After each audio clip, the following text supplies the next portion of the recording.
বন্ধুরা, আমার সমবয়সী যুবক বন্ধুগণ, স্নেহের ছোট ভাই, পর্দার আড়ালে মা বোনেরা, আল্লাহ পাকের দরবারে শুকর যে আল্লাহ আমাদেরকে সুস্থ রেখেছেন, আলহামদুলিল্লাহ।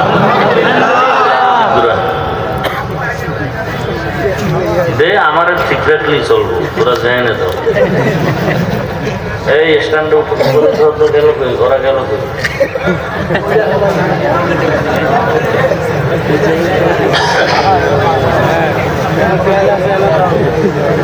আওয়াজটা নেই মাইকে, ওটা কমান যায় না।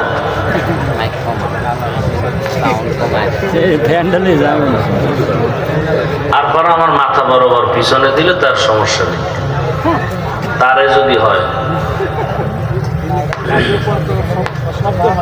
জীবনের এক অমূল্য সম্পদের নাম সুস্থতা। আল্লাহ পাক রব্বুল আলামিন আমাদের সুস্থতাকে দায়েমান কবুল করেন। হাজারো লাখো মানুষের ভেতর থেকে বাছাই করে দয়াময় আল্লাহ পাক আমাদেরকে এই বেহেশতের বাগানে হাজির হওয়ার তৌফিক দান করেছেন। আর একবার শুকর আদায় করি, আলহামদুলিল্লাহ।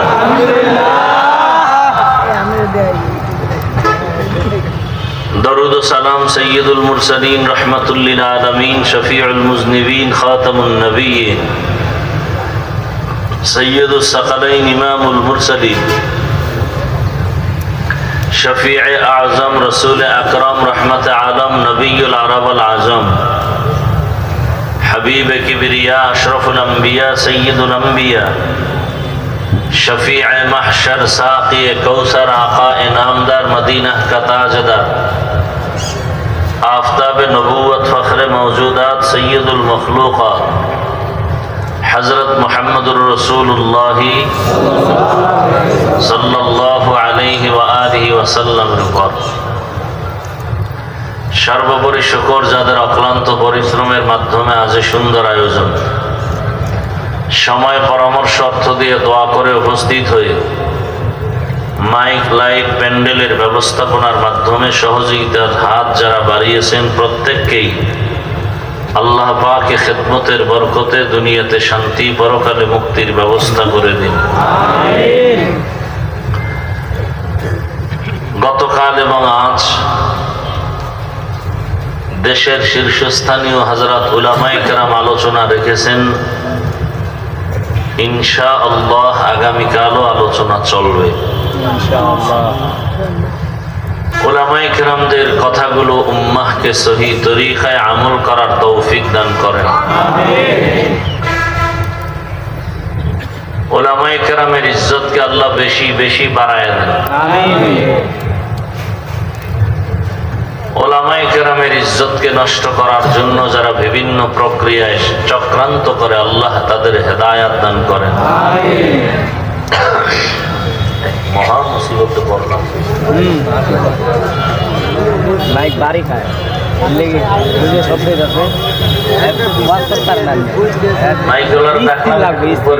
খবর স্থির লাগবে, ঠিকই তো।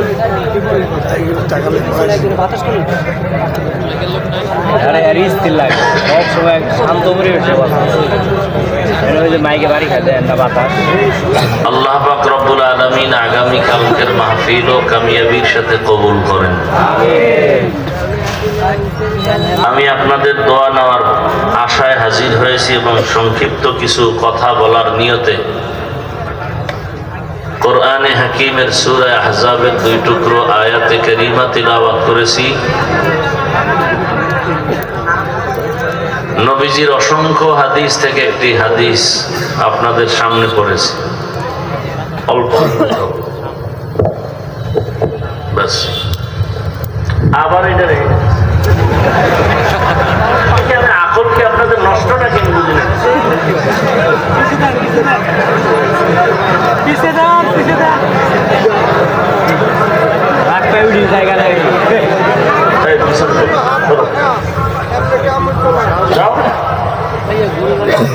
আপনারা বসেন, ওলামায়ে কেরাম সামনে থাকবেন। গুডুর গুডুর শুরু করছেন যে একটা মোবাইল নিয়ে।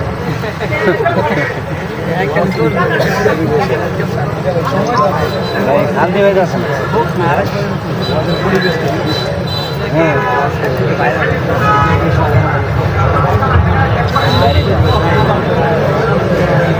আয়াত ও হাদিসের আলোকে ইখলাস ও রুহানিয়াতের সমন্বয়, সহি নিয়াতে, সহি তরিকায়, সহি কিছু কথা আমাকে বলার মতো, আপনাদেরকে শুনবার মতো দয়াময় আল্লাহ তৌফিক দান করেন। ইয়া আইয়ুহাল্লাযীনা আমানুত্তাকুল্লাহ, আল্লাহ বলেন, হে দুনিয়ার মুমিন, তোমরা তাকওয়া অর্জন করো তথা আমি আল্লাহকে ভয় করো। অকুলু কওলান সাদীদা, এবং জবানের ভেতর থেকে যা বলো সঠিক সত্যশালীন ভাষায় বলো।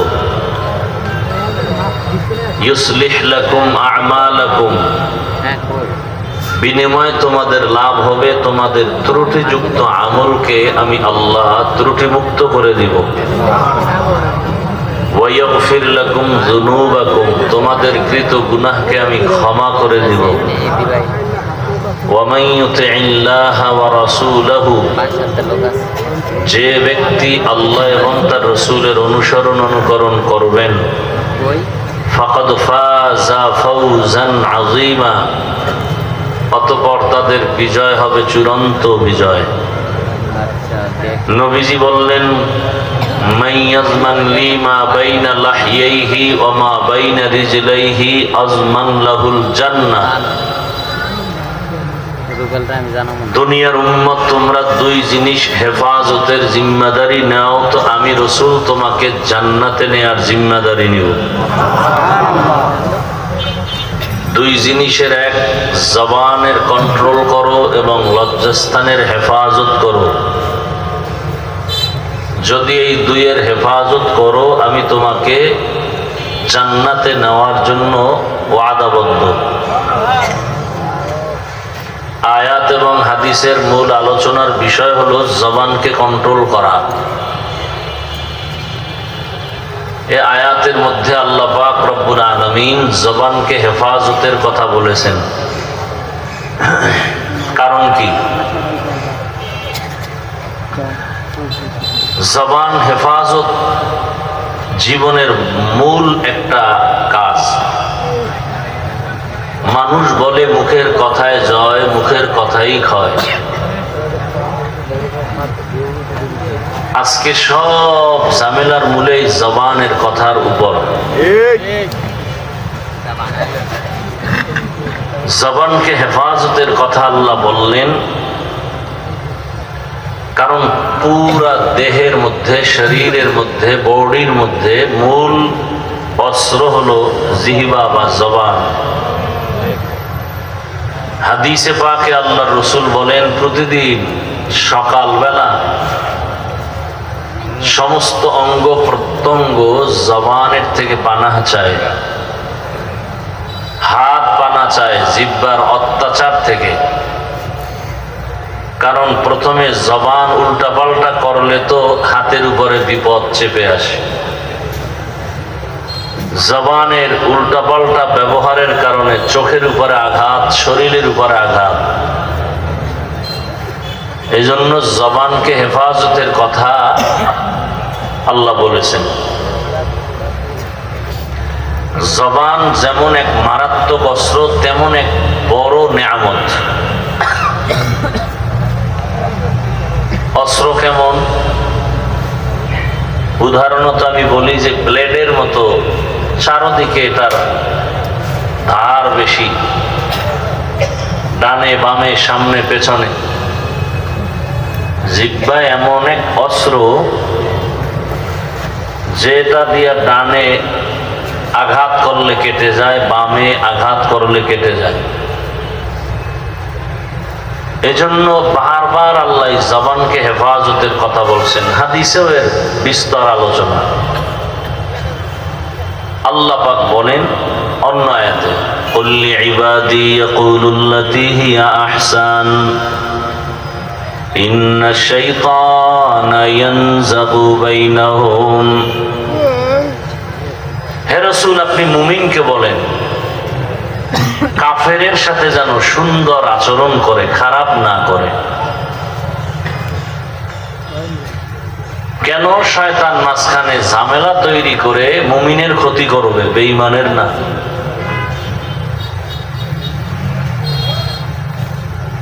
আল্লাহ পাকের পয়গম্বর বলেন, আল মুসলিমু মান সালিমাল মুসলিমুনা মিন লিসানিহি ওয়া ইয়াদিহি। প্রকৃত মুসলমান ওই ব্যক্তি যার জবান এবং হাত থেকে অন্য মুমিন মুসলমান নিরাপদ। নবী অন্য হাদিসের মধ্যে বলেন, সিবাবুল মুসলিমি ফুসুকুন ওয়া কিতালুহু কুফরুন। মুমিন হয়ে মুমিনকে গালি দেওয়া পাপিষ্টের কাজ, এক মুমিন আর এক মুমিনের বিরুদ্ধে জিহাদের ঘোষণা দেওয়া বেদিনের কাজ।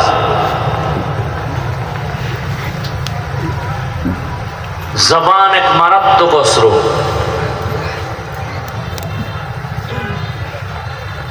চতুর্মুখী ধার। আবার এটা বড় নেয়ামত। জবান দিয়া আমার পরিচয় হয়েছে আমি একজন মানুষ, হায়ওয়ানে না দেখ।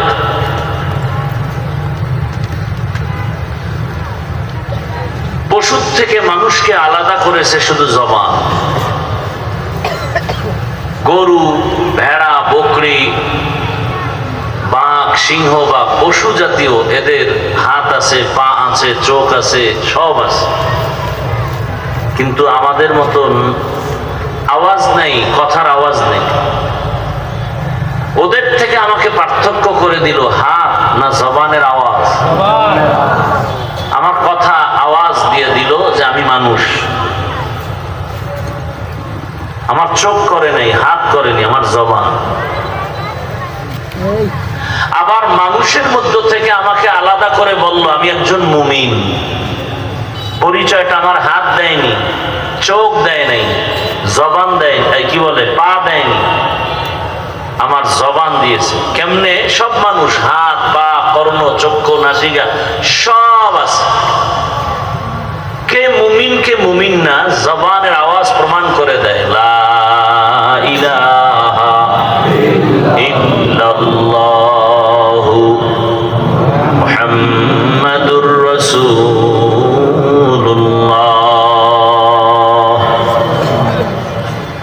আমার জবানের আওয়াজে কি প্রমাণ হলো আমি মুমিন না অমুসলিম? কথা বলেন। আমার এই জবান পরিচয় দিল আমি একজন মুমিন।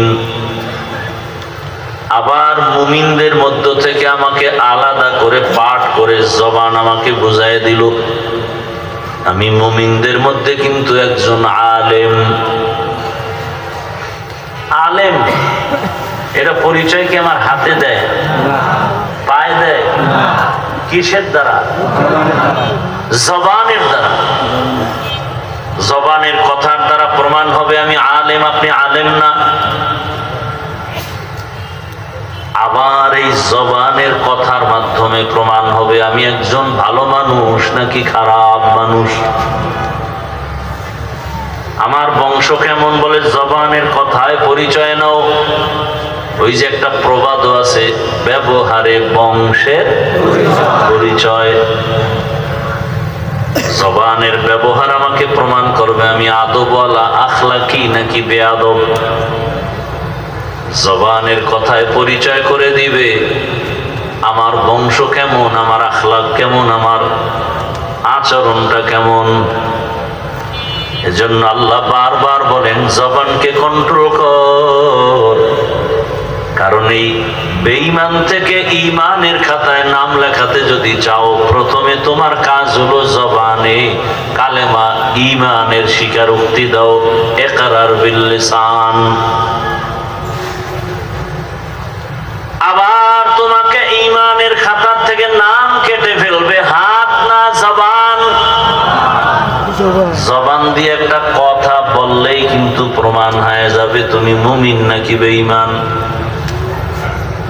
যেমন এখানে বহু আল্লাহর বান্দা আমরা আছি, নামাজ ঠিক মতো আদায় করি না, আছি না? এখন নামাজ আদায় না করা মানে সে বেঈমান। হ্যাঁ, নামাজ আদায় যারা করি না তাদের মধ্যে ভাগ আছে, মারাত্মক দুইটা ভাগ। একদল মুমিন আর একদল ঈমান হারা। কেমনে প্রমাণ হবে? আমি যদি জিজ্ঞাসা করি, বাবা আপনি নামাজ কেন আদায় করেন না? ও জবান দিয়ে বলবে, ও কি বলবে? আমার চোখের দিকে তাকায় তুমি বুঝে নাও আমি রোজাদার, আমি নামাজি। জবান দিয়ে বলবে, হুজুর নামাজ পড়া প্রয়োজন, জরুরি একটা বিধান, চেষ্টা করি পারি না, মাঝে মাঝে পড়ি, দোয়া করবেন, চেষ্টা আরো করব। কি বুঝলেন? নামাজ পড়ে না ঠিক, কিন্তু কি মুমিন। কি আর একজন যুবকের জিজ্ঞাসা করলাম, বাবা নামাজ কেন পড়ো না? সাথে সাথে আমাকে জবাব দিল, নামাজ না পড়লে অসুবিধা কি? হ্যাঁ, নামাজ না পড়লে অসুবিধা কি? বুঝা গেল নামাজ আদায়ের প্রতি তার অনীহা। নামাজ পড়ে না শুধু এতটুকু না, সে নামাজ পছন্দ করে না। এই তার জবানের কথায় প্রমাণ হয়ে গেল তার ঈমান এখন 0 পয়েন্টে চলে গেছে। পরিচয় কেমনে হইল? কি দিয়া? জবান। বারবার জবানের পরিচয়। মা বাবার সন্তান তুমি ভালো নাকি খারাপ প্রমাণ হবে তোমার জবানের আওয়াজ। মা বাবার সাথে তুমি সুন্দর আচরণ করো। وَقَضَى رَبُّكَ أَلَّا تَعْبُدُوا إِلَّا إِيَّاهُ وَبِالْوَالِدَيْنِ إِحْسَانًا إِمَّا يَبْلُغَنَّ عِندَكَ الْكِبَرَ أَحَدُهُمَا أَوْ كِلَاهُمَا فَلَا تَقُل لَّهُمَا أُفٍّ وَلَا تَنْهَرْهُمَا وَقُل لَّهُمَا قَوْلًا كَرِيمًا। কওলান কারীমার দ্বারা প্রমাণ হবে তুমি সভ্য আদবওয়ালা সন্তান। কওলান কারীমা আয় কওলান জামিলা, কওলান লায়্যিনান সাহলা, নরম ভাষা। আমার জবানের কথায় প্রমাণ করবে আমি মানুষটা আগুন নাকি পানি, আমি গরম নাকি ঠান্ডা। জবান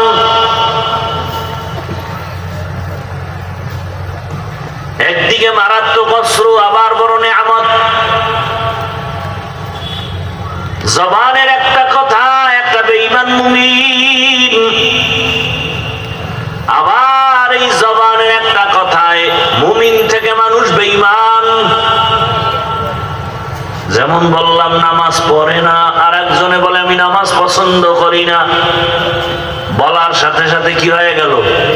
ঈমান চলে গেল। একজনে দাড়ি রাখে না, আর একজনে দাড়ি বলে আমি পছন্দ করি না। যে দাড়ি রাখে না সে মুমিন, যে পছন্দ করে না সে বেঈমান। পর্দা করে না, আর একজনে পর্দার বিধান পছন্দ করে না। পর্দা করতে চায়, মনে আগ্রহ আছে, বিভিন্ন প্রতিবন্ধকতায় পারে না, আর একজনে বলে পর্দা না করলে অসুবিধা কি? সাথে সাথে বেঈমান হয়ে গেল। পর্দা না করা, পর্দা বিধানকে লঙ্ঘন করে বিরোধিতা করা। পর্দা না করা মুমিনের পরিচয়, অর্থাৎ না করলেও তার ঈমান আছে, করবে। কিন্তু যে পর্দার বিধান পছন্দ করে না, আর বলতে হবে না তুমি বেঈমান, তোমার কথায় প্রমাণ হয়ে গেল তোমার ঈমান বিদায় হয়ে গেল। ভালো করে বুঝেন, একজনে ইসলামের রাজনীতি করে না, আর একজনে ইসলামের রাজনীতি পছন্দ করে না। যে রাজনীতি করে না সে মুমিন, যে পছন্দ করে না সে বেঈমান। বুঝেন বুঝেন, বলে ধর্মর সাথে রাজনীতির মধ্যে ধর্ম টানবা না, খবরটা। কেন? বলে আগুন আর পানি এক জায়গায় করা যাবে না।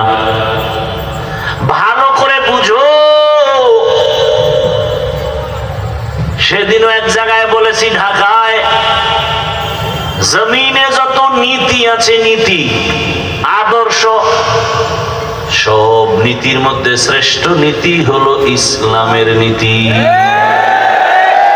দীনিয়াল ইসলাম দীনু মাওকাহু আরজু কুফরানান আফওয়ান ইনদাহু মুক্তাদায়া নবিয়্যুন ওয়া সাহবুহু নুজুমুন লিল হিদায়া ফি জামাহু। ইসলামী নীতি সুন্দর এবং শ্রেষ্ঠ নীতি। জমিনে এমন পরিপাটি সুন্দর কল্যাণমুখী নীতি আর কারো কাছে নাই। দুনিয়ার সব নীতি নাপাক, ইসলামের নীতি হলো পাক। দুনিয়াতে যত নীতি আছে, পরিবার নীতি, সমাজ নীতি, রাষ্ট্রনীতি, অর্থনীতি আছে না নাই? দুনিয়াতে যত নীতি সবগুলো না পাক, একমাত্র ইসলামের নীতি পাক। পরিবার নীতির মধ্যে ইসলামের পরিবার নীতি শ্রেষ্ঠ নীতি। জমিনের মধ্যে সমাজ নীতি যত আছে, ইসলামের সমাজ নীতি শ্রেষ্ঠ নীতি। ইসলামের অর্থনীতি শ্রেষ্ঠ নীতি, ইসলামের রাজনীতি শ্রেষ্ঠ নীতি। আমরা ইসলামটা কোন দিক থেকে দুর্বল আছে? তো তাল মিলান কেন? বেঈমানরা ইসলামকে ছোট করে আর আপনি চুপ থাকেন কেন? আমার ইসলাম তো পাওয়ারফুল এবং পারফেক্ট। গোটা দুনিয়ার ভেতরে চ্যালেঞ্জ দেওয়ার মতো একটা ধর্মের নাম ইসলাম, যেখানে শান্তি আর কোনো অশান্তি। ইসলাম বলে কারো সামনে দেখা হলে আগে সালাম। আগে কি? আগে হাত লাগাও। আগে ব্যবহার কি? হাতের, চোখের, কি জবান? জবান কি? আসসালামু ক্বাবলাল কালাম। সবার আগে জবানের আচরণ। সালাম দাও। সালাম মানে কি? সালাম মানে কি? আমি যখন বললাম আসসালামু আলাইকুম, অর্থ হলো তোমার উপরে শান্তি বর্ষিত হোক। সে বলবে কি? ওয়ালাইকুম আসসালাম, তোমার উপরে শান্তি বর্ষিত হোক। দুদিক থেকে যখন শান্তির দোয়া চলবে, মাঝখানে আর অশান্তি আসার সুযোগ নাই। এর নাম কি? ইসলাম। ইসলাম বলে ও বড়রা, ছোটদেরকে মায়ার নজরে দেখো। ও ছোটরা, বড়দেরকে শ্রদ্ধার নজরে দেখো। দুনিয়ার সব বড়রা যদি ছোটদের মায়ার নজরে দেখেন, জীবনে বড়রা ছোটদের উপরে জুলুম করবে না। ছোটরা যদি বড়দের দিকে শ্রদ্ধার নজরে তাকায়, কোনদিন ছোটরা বড়দের সাথে বেয়াদবি করবে না। বুঝেননি? বড়রা ছোটর উপরে মায়া থাকলে জুলুম করবে না, ছোটরা বড়দের উপরে ভক্তি থাকলে বেয়াদবি করবে না। এ শিক্ষা কে দেয়? কে দেয়?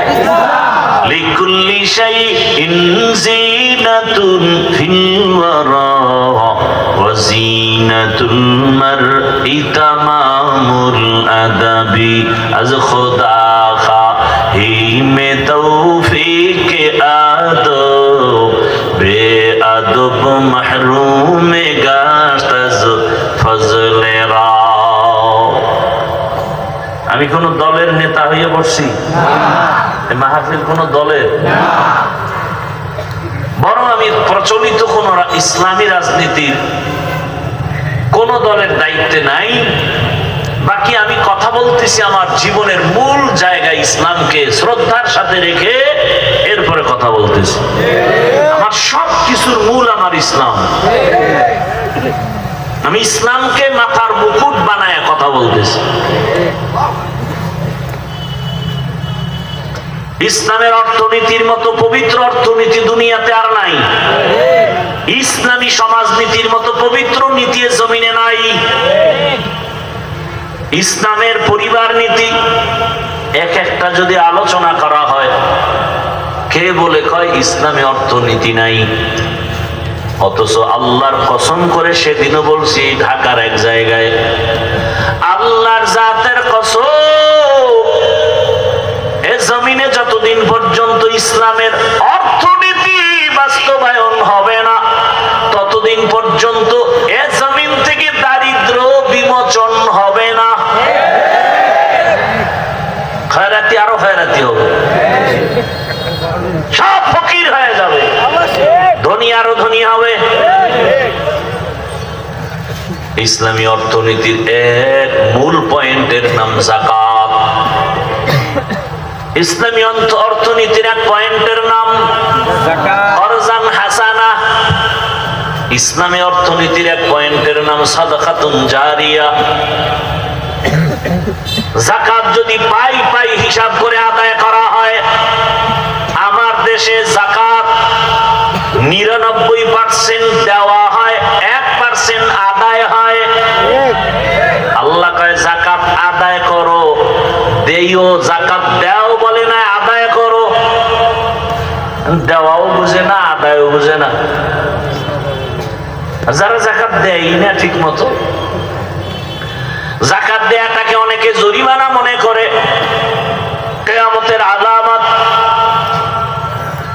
ইসলামী অর্থনীতি যদি চালু হয়, 10 বছর টাইম, পরিপূর্ণ যদি অর্থনীতি চালু হয়, এদেশে আর দারিদ্র বিমোচন থাকবে না, কোন দরিদ্র থাকবে না। কিন্তু বুঝি না অর্থনীতি কি। সমাজনীতি চালু হবে, জবান দিয়ে কাউকে গালি দেওয়া যাবে না, কারো দোষ পেছনে বলা যাবে না, জবান দিয়া মিথ্যা কথা বলা যাবে না। জবানের পাওয়ার কত, এই জবানটারে কন্ট্রোল করো। জবানের কথায় প্রমাণ করে দিল আমি একজন আলেম, আমি একজন মানুষ, আমি একজন আদবওয়ালা মানুষ। জবানটারে কন্ট্রোলে নাও। এই জবান দিয়া যখন একটা কথা বলিয়া অপরিচিত একটা মেয়েকে বলে আলহামদুলিল্লাহ তোমাকে কবুল করেছি, অপরিচিত মেয়েটা এখন সাক্ষীর সামনে হয়ে গেল স্ত্রী। হাতে বানাইলো না জবানে। আবার যদি জবানটা ঘুরাইয়া ওই আপন স্ত্রীকে বলে তালাক, আছে না গেছি গে, বিদায় করলো কে? জবান। এজন্য আল্লাহ কয় জবানটারে কন্ট্রোল কর। জবান বড় দামি এক সম্পদ, আবার ভয়ঙ্কর অস্ত্র। বিচারপতি বিচারের জায়গায় বসে জিহ্বা কানারায় ডান দিকে তাকায় ফাঁসির আসামিকে বলে তুমি বেকসুর খালাস, ফুলের মালা গলায়। এই জিহ্বা দিয়ে আবার বাম দিকে জিয়া যদি বলে ওরে ধর, নিরপরাধের হাতে হ্যান্ডকাপ, জেলখানায় চলে গেছে, 15 বছর পরে জেল থেকে বের হইছে, রিপোর্ট দিয়া কয় 15 বছরে কোনো দোষ তার পাওয়া যায় নাই। তাহলে তারা কারে মিথ্যা মামলা দিয়া কারাতারে জেলে ঢুকাইলো, তাকে ঢুকাও 15 বছর। কি মিথ্যা মামলা যারা দেয় তাদের জেলখানায় দাও, দেশে মিথ্যা মামলা হবে না, নিরীহ নিরপরাধ মানুষ হয়রানির শিকার হবে না। ভাইরা আমার, জবানের কথায় আপন পর হয়ে যায়, বন্ধুটাও শত্রু হয়ে যায় জবানের একটা কথার দ্বারা। বলেন খায়রুন নাস মান ইয়ানফাউন নাস, জমিনে ভালো মানুষ ওই ব্যক্তি যার দ্বারা অন্যের কোনো উপকার ছাড়া ক্ষতি হয় না। হাতের দ্বারাও ক্ষতি না, চোখের দ্বারাও ক্ষতি না, জবানের কথার দ্বারাও ক্ষতি না। জবান বড় দামি এক সম্পদ। এই একটা জবানের কথা আমাকে কত উপরে উঠায় দেয়, আবার এই জবানের কথার দ্বারা মানুষ হিরো থেকে জিরো হয়ে যায়। জবানের কথা আবার দেখো এটা কত বড় নিয়ামত। দুনিয়াতে আসার পরে এই জিহ্বা নামের মেশিনটা নাড়ায় নাড়ায় নাড়ায় কত হাজার কোটি কোটি কথা সাপ্লাই হলো। গাল ব্যথা করে, ঠোঁট ব্যথা করে, কপাল ব্যথা করে, কোনদিন জিহ্বা ব্যথা করে না। কেমন এক নিয়ামত আল্লাহ দান করেছেন। এত কথা, এত কথা। মেশিন চলে, মাইক কথা বলা হয়, মেশিনে আমার কথা মাউথ থেকে টেনে নিয়ে হর্ন থেকে ইউনিটের মাধ্যমে বের করে। মেশিনটা বাতাস দিতেছে, ফ্যান দিয়ে গরম হয়ে গেলে না জানি আবার দীর্ঘ টাইমে আগুন লেগে যায়। কিন্তু জিহ্বা নামের মেশিন এত বছর পর্যন্ত যে চলতেছে চলতেছে চলতেছে, হাজারো লাখ কোটি কথা সাপ্লাই হয়। এই মেশিনটা কে ঠান্ডা করে, কে তেল পেট্রোল অকটেন কে দিল? কোনদিন জিহ্বা ব্যথা করে না। এই জিহ্বা ঘুমের মধ্যেও চলে, ঘুমের মধ্যেও চলে। এমন জিহ্বার আওয়াজ, এত সুন্দর একটা মেশিন কে দিছে খুঁজো, খুঁজা খুঁজা বের করার চেষ্টা করো তিনি কে। খোঁজার পরে দেখবা তিনি আর কেউ না, তিনি আমার দয়ার মালিক, আমার আল্লাহ। ইয়া ইলাহি তু মেরা মাবুদ হে, ইয়া ইলাহি তু মেরা মাশুক হে। কিছুক্ষণ বসবেন তো নাকি? আপনি বয়ান নিতে চাইলে আমি দিব না, জোর করে দেওয়ার কি আছে? বুঝেন না কথা? আপনি চাইলে আমি কষ্ট করেও করতে পারি, আর আপনার চাওয়ার উপরে আল্লাহ আমাকে দিবেন। এখানে বক্তার কোনো মাস্তানিতে ওয়াজ হয় না, আওয়াজ হয়, আওয়াজ। বক্তার বাহাদুরিতে কি হয়? আওয়াজ হয়, ওয়াজ হয় না। বলে ওয়াজ আর আওয়াজ মানি? বলে ওয়াজ যখন শুরু হয়ে যাবে বক্তার, সেখানে দুইটা পুঁজি লাগবে, না হয় ওয়াজ হবে না আওয়াজ হবে। দুই পুঁজির এক হলো আমার মালিকের ডাইরেক্ট রহমত, দ্বিতীয় হলো শ্রোতাদের অন্তরের আকর্ষণ আর মহাব্বত। আপনাদের আকর্ষণ চুম্বকের মতো আমার কথা টানবে। এলেম আমলের বাহাদুরিতে আওয়াজ হবে, ওয়াজ হবে না। যখন ইখলাস দিয়া যখন চুম্বকের মতো কথা টানবে, আর আলোচক যখন ইখলাস নিয়ে কথা বলবে, তখন দিলের মধ্যে গিয়ে যখন আসর শুরু হয়ে যাবে, অ্যাকশন শুরু হবে। ঠান্ডা মানুষটা হঠাৎ করে দেখা যাবে চোখের কোঠায় পানি হাজির, কান্না শুরু হয়ে যাবে। বেতের বাড়ি দিলে কান্না আসে না, কোরআনের আঘাত আর আঘাত। অপারেশন চলে তো কোরআনের বাগানে, হৃদয়ের মাঝে অপারেশন, আল্লাহর মহাব্বতের অপারেশন চলে। দিলটা নরম হয়ে গেছে, চোখের থেকে পানি বের হওয়া শুরু হয়ে গেছে। যেই মানুষটা বেতের বাড়িতেও কাঁদে না, কোরআনের বাগানে বৈশা কান্না করে, গুনাহগার গুনার কথা স্মরণ করে তওবা করে, হে মালিক জীবনে তো গুনাহ কম করি নাই, হাতের গুনাহ, চোখের গুনাহ, জবানের গুনাহ, আজকে থেকে তৈরি হয়ে গেলাম আর গুনাহ করব না। জীবনে মসজিদে যায় না, ফজরে গিয়া মসজিদে সবার আগে হাজির হয়ে যাবে। ভাইরা আমার, এই জন্য আপনাদের আগ্রহ থাকলে কিছু কথা বলা যায়, আর বলবো কি তাও তো জানি না, বলবো কি তাও তো জানি না, কোন কথার কি আমি মুখস্থ করা সম্ভব? কার কুদরত? কোন কথার পরে কোন কথা আসবে, কোন কথার পরে কোন কথা, কোনটার পরে কোনটা কেমনে বলা হবে, কিভাবে সাজায় বলা হবে তাও জানি না। সব আমার আল্লাহর কুদরত। এখানে কত লাইনের মানুষ, ডাইনে এক ধরনের, বামে এক ধরনের, চতুর্মুখী মানুষ। এখানে অভাব নাই, হার লাইনের মানুষ। সব মানুষের অন্তরকে টু দি পয়েন্টে রেখে কথা বলা, এটা আমার মালিকের কুদরত ছাড়া কখনোই সম্ভব হবে না। আমার মালিকের কুদরত। জবান এমন এক নেয়ামত, এই জবান এত দামি এক সম্পদ। এই জবানের কথা দিয়া বান্দা আল্লাহর মহব্বতের নাম বলবে, আল্লাহরে ডাকবে, আল্লাহর জিকির করবে। জিহ্বা দিয়া যখন বলে আল্লাহ, সাথে সাথে আরশে আজিমের মধ্যে একটা কম্পন শুরু হয়ে যায়। আমার আল্লাহ তো তাকায় আছে কখন বান্দা জিহ্বা নারে আমার একটা আল্লাহ বলে ডাক দিবেন। আল্লাহ তো তাকায় আছে, তোমার হাত দিয়ে কখন আল্লাহ লেখবা না, চোখ দিয়া দেখবা না, জবান দিয়ে তুমি যখন ইকরার করবা লা ইলাহা ইল্লাল্লাহ, আল্লাহ তাকায় থাকেন।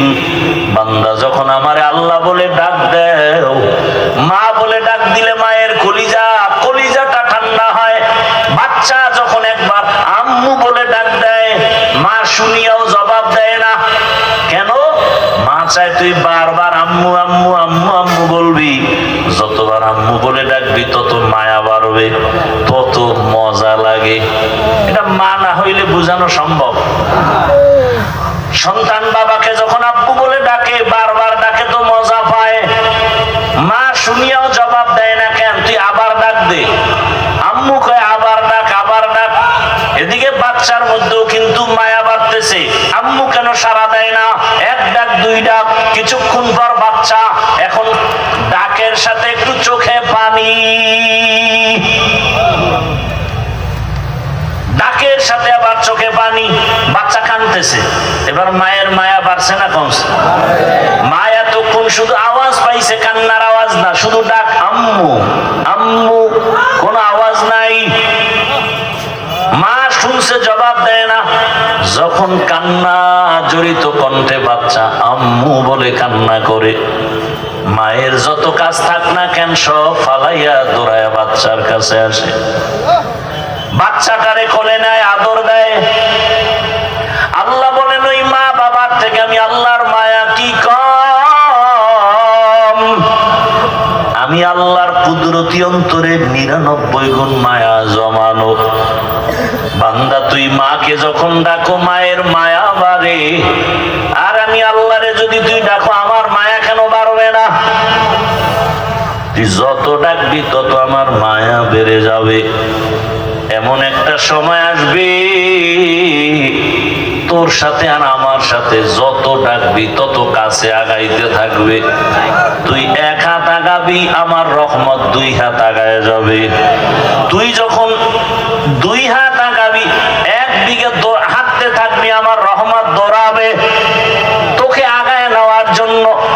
ওয়াল্লাযীনা জাহাদু ফীনা লানাহদিয়ান্নাহুম সুবুলানা ওয়া ইন্নাল্লাহা লামাআল মুহসিনিন।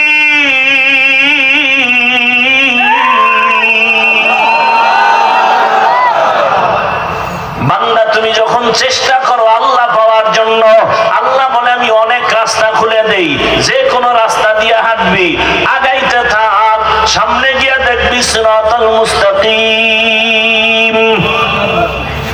আমি আল্লাহর ছেলে নাই যে আমার আব্বু বলে ডাকবে, আমি আল্লাহর মেয়ে নাই যে আমাকে আব্বু বলে ডাকবে, আমার স্ত্রী নাই, আমি আল্লাহ ওয়াহদাহু লা শারীকা লাহ। আমি আল্লাহ তাকায় থাকি। তুই তোর জিহ্বা দিয়া মা কয়া ডাকো, বাবা কয়া ডাকো, আমি তখন তাকায় আছি। জিহ্বা তো তোর মায় বানায় নাই, জিহ্বা দিয়া কথা বলার শক্তি তোর বাবায় দেয় নাই, জিহ্বা বানাইছি আমি।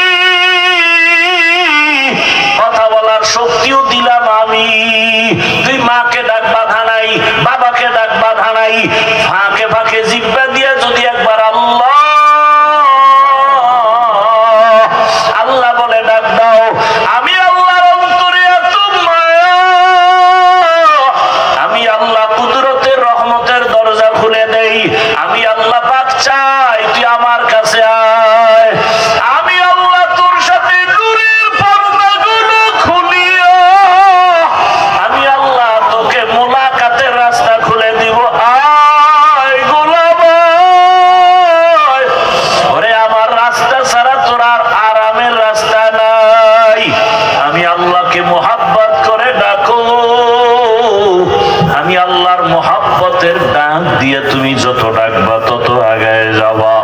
একটা সন্তানকে মা ডাকলে যদি মায়ের মায়া বাড়ে, একটা সন্তান অন্যায় করে যদি 2 ফোঁটা চোখের পানি সারিয়া ডাক দিয়া কয় আম্মু ভুল করেছি মাফ করে দাও, ওই মা বাচ্চাকে ক্ষমা না করে পারে না। একটা ছাত্র যদি চোখের পানি ছেড়ে বলে ওস্তাদ আমাকে মাফ করে দেন, ওই ওস্তাদ চোখের পানি দেখলে আর মায়া না করে পারে না। ওই ওস্তাদের মায়া, মায়ের মায়া, বাবার মায়া তো 1%, একমাত্র 1 গুণ, বাকি 99 গুণ মায়া তো আমার আল্লাহর কাছে জমা। আল্লাহ বলে বান্দা তুই যখন চোখের পানি সারিয়া আল্লাহ কয়া ডাক দিবি, এক বান্দা আল্লাহ কয়া ডাকছে কিন্তু চোখে পানি নাই, তুই যখন চোখের পানি সহ ডাকবি কান্নাওয়ালা ডাকের মধ্যে আমার মায়া বেড়ে যাবে। আমি আল্লাহ দরজা খুলে বলবো বান্দা আসো, তোমার কি প্রয়োজন আমি আল্লাহ সব ব্যবস্থা করে দিব। আমার আল্লাহ বারবার ডাকে রে বাবা, ও ব্যবসায়ী বাবারা, চাকরিজীবী বাবারা, জবানটা দিয়া দুনিয়াতে কত কথা বললা, এই জিহ্বা নারায় নারায় কত বাজে কথা বললা। জিহ্বাটা এত বড় নিয়ামত আমার মালিকের দেওয়া নিয়ামত, এই জবানটারে কন্ট্রোল করো। জিহ্বা দ্বারা মাওলারে ডাকবা, কোরআন তেলাওয়াত করবা, জিকির করবা, দরুদের আমল করবা, ইস্তেগফারের আমল করবা। কিন্তু এই জিহ্বা দ্বারা বান্দা তাকায় দেখো মিথ্যা বইলা বইলা কত নষ্ট করেছো, এই জিহ্বাটা নারায় নারাইয়া কত গীবতের আওয়াজ দিয়েছো, এই জিহ্বা নারায় নারায় কত মিথ্যা, কত গালি দিলাম, বাজে গল্প করে সময় কাটাইলাম। ওরে বান্দা কার দেওয়া জিহ্বা দিয়া মিথ্যা বলি, কার দেওয়া জিহ্বা দিয়া অন্যের গীবত করি, কার দেওয়া জিহ্বার নিয়ামতটাকে অন্যের কাজে ব্যবহার করি, কার দেওয়া এত সুন্দর জিহ্বার নিয়ামত আমি অপচয় ভাবে কথা বলে নষ্ট করি। এরে আল্লাহর বান্দা এখনো সময় আছে ব্যবসায়ী বাবা, জিহ্বাটারে কন্ট্রোল করো, ব্যবসা করো, নামাজ পড়ো, জিহ্বা দিয়া দরুদ পড়ো, ইস্তেগফার পড়ো, জিকির আজকার করো। বান্দা তুমি গাড়ি চালাও, জিহ্বা দ্বারা আমার মাওলাকে ডাকো। তুমি গাড়ি চালাও, হাতে কাজ পায়ে কাজ, জবানে কোনো কাজ নাই, জবানের মধ্যে তুমি আল্লাহর নামের জিকির চালু করে দাও। লা ইলাহা ইল্লাল্লাহ, লা ইলাহা ইল্লাল্লাহ, লা ইলাহা ইল্লাল্লাহ, লা ইলাহা ইল্লাল্লাহ, লা ইলাহা ইল্লাল্লাহ, লা ইলাহা ইল্লাল্লাহ, লা ইলাহা ইল্লাল্লাহ, লা ইলাহা ইল্লাল্লাহ, লা ইলাহা ইল্লাল্লাহ। আল্লাহর নামের জিকির যত করবা তত ঈমান তাজা হয়ে যাবে। আল্লাহ নিজেই বলেন আমার যারা খাঁটি মুমিন তাদের পরিচয়, ইন্নামাল মুমিনুনা আল্লাযীনা ইযা যুকিরাল্লাহু ওয়াজিলাত কুলুবুহুম ওয়া ইযা তুলিয়াত আলাইহিম আয়াতুহু যাদাতুহুম ঈমানা ঈমানাও ওয়া আলা রাব্বিহিম ইয়াতাওয়াক্কালুন।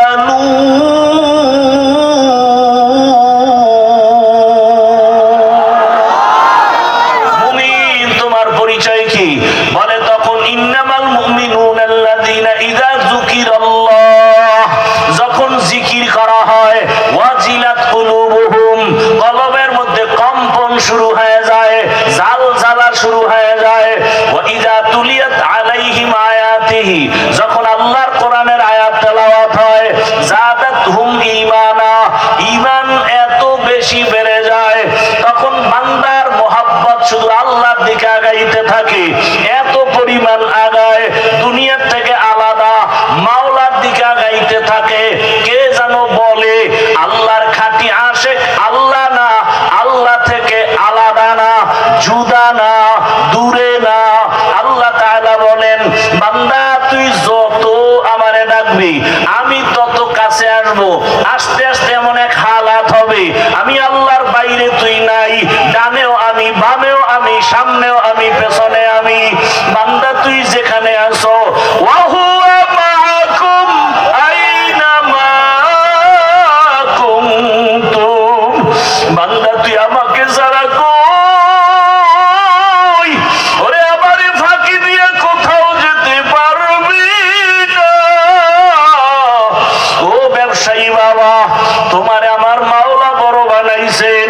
এক সময় হাঁটতে পারো নাই, কথা বলতে পারো নাই, এখন তুমি টাকার মালিক, বাড়ির মালিক, গাড়ির মালিক, এখন তোমার জবানে কত আওয়াজ, কাউকে ধমক দাও।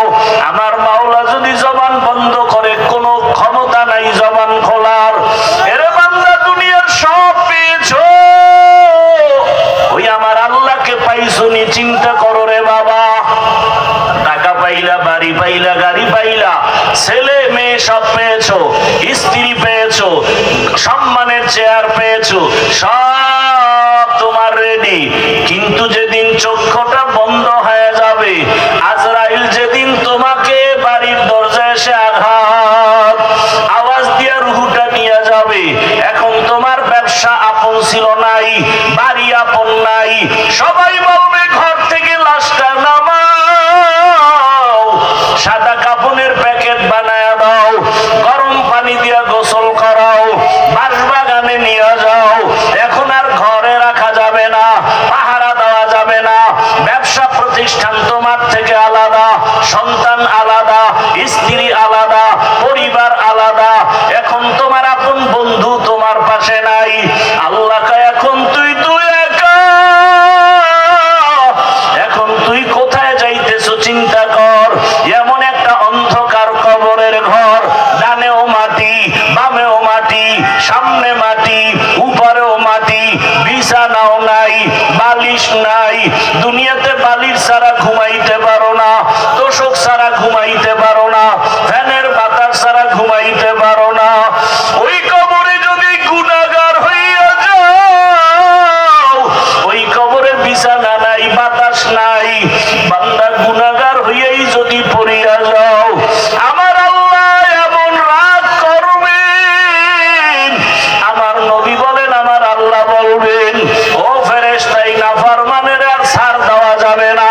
আমি দুনিয়াতে কম নেয়ামত দেই নাই, আমার দেওয়া সূর্যের আলো,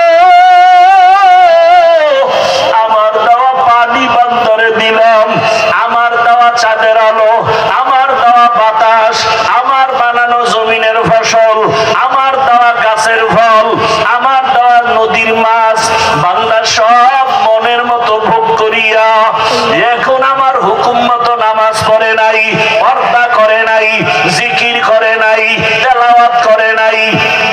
জিহ্বাটা দিলাম আমি আমারে ডাকার জন্য, আমাকে ডাকে নাই। জিহ্বা দিলাম আমি কোরআনের তেলাওয়াতের জন্য, বান্দা কোরআন তেলাওয়াত করে নাই। জিহ্বা দিলাম আমি আমার মায়ার রাসূলের উপরে দরুদ পড়ার জন্য, আমার মায়ার নবীর দরুদ পড়ে নাই। আমি জিহ্বা দিলাম ইস্তেগফার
আমার আল্লাহকে আপন বানাও, আর আমার মাওলাকে এখনো সময় আছে মোহাব্বতে ডাকো,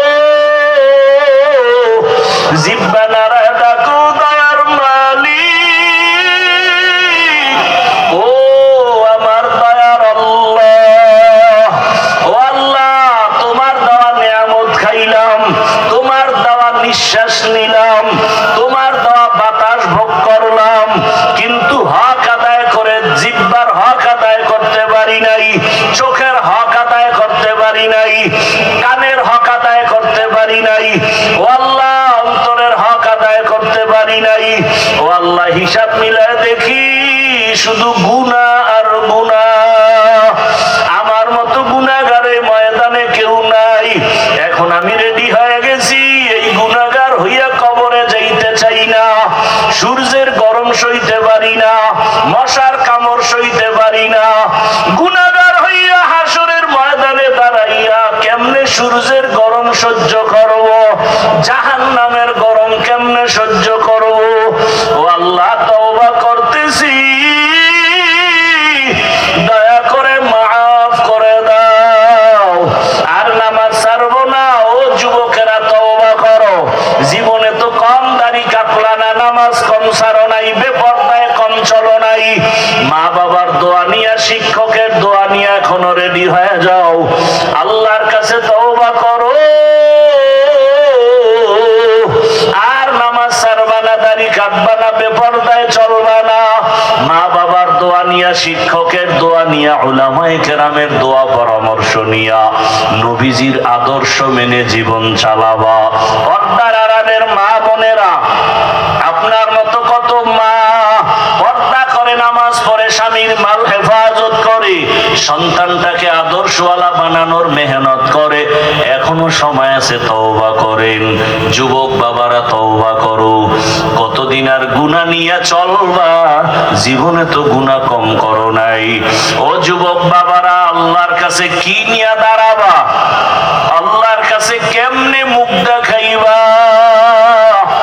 এখনো সময় আছে, মনেরে বুঝাও।